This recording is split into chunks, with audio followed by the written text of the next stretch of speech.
అందరికీ అతను ఉపయోగపడే వ్యక్తిత్వాలు ఉన్నాడు ఇలా లైన్ కాబట్టి ప్రతి ఒక్కరు కూడా ఎప్పుడు నెగటివ్గా విచారించకుండా ఇప్పుడు వాళ్ళ కుటుంబ సభ్యులు ఎప్పుడైతే ఆయన చెప్పుడో కథ నెగటివ్గా విచారించు కానీ ఆయన పాజిటివ్గా విచారించి ఒక ముందుకు వచ్చి చూడు దాంతో ఎంతమందికి ఉపయోగపడుతుంది.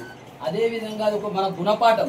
మనం కూడా ప్రతి విషయానికి పాజిటివ్గా తీసుకోవాలి, నెగటివ్గా తీసుకోవద్దు. ప్రతిదానికి నెగటివ్గా తీసుకుంటే కథలు పెరుగుతాయి, లొల్లులు అవుతాయి, అందులో సాల్యూషన్ ఉండదు.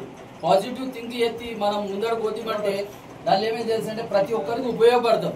వారు సమాజం ముందుకు పోతుంది, మన ఊరు పేరు ప్రతిష్టలు పెరుగుతాయి, మన పేరు ప్రతిష్టలు కూడా పెరుగుతాయి. అది థింక్ చేయాలా. నాకు హార్ట్లీ కంగ్రాచులేషన్స్.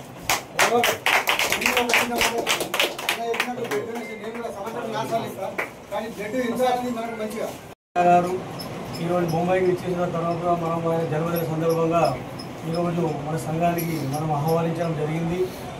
ఆయన గురించి చెప్పాలంటే ఒక ప్రాణదాత అంటే ఇప్పుడు రక్తదాత అంటే ఒక ప్రాణాన్ని కాపాడిన వాడు.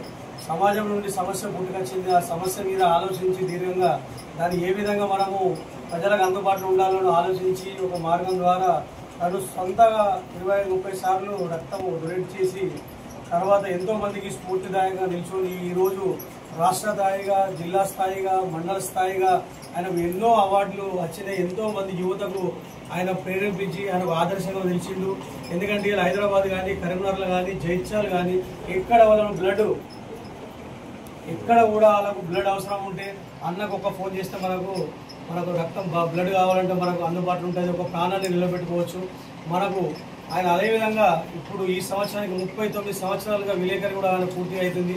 అది ఎంతో మన గర్వకారం. మన కొడుకులో ఒక విలేకరి కాక, ఒక మీడియా పరంగా, ఒక సిటీ కేబుల్ నడపడం కాక, ఒక రక్త బ్లడ్ డొనేషన్ క్యాంపులు కాక అది ఎన్నో విధాల సామాజికంగా సంఘానికి ఆయన ఉపయోగపడే పనులు చేస్తున్నారు. కాబట్టి ఆయనను మనం స్ఫూర్తిగా తీసుకొని ఆయనకు కూడా ఈ కొట్ల పద్మశాలి సేవా సంఘం ఎలాంటి కార్యక్రమాలు కానీ ఎలాంటి సమస్యల మీద మా సహాయ సహకారాలు ఉంటే ఎప్పుడు కూడా అన్నగారికి ఎన్నట్టు ఉంటామని మీ అందరికీ సభాముఖంగా తెలుపుతున్నాం. మరొకసారి అన్నగారికి జన్మదిన శుభాకాంక్షలు. ఎప్పుడు ఇలాంటి కార్యక్రమాలకు ఎన్నో చేపట్టాలని ఆ భగవంతుని ఆశీర్వాదం ఉండాలి. మనకు పూజ్యులు ఆయన ఆశీర్వాదం కూడా మనకు ఉండాలని ఆ భగవంతుని వేడుకుంటూ ఈ సమావేశాన్ని రోజు మనం ఇక్కడికే ముగిస్తున్నాం. ధన్యవాదాలు.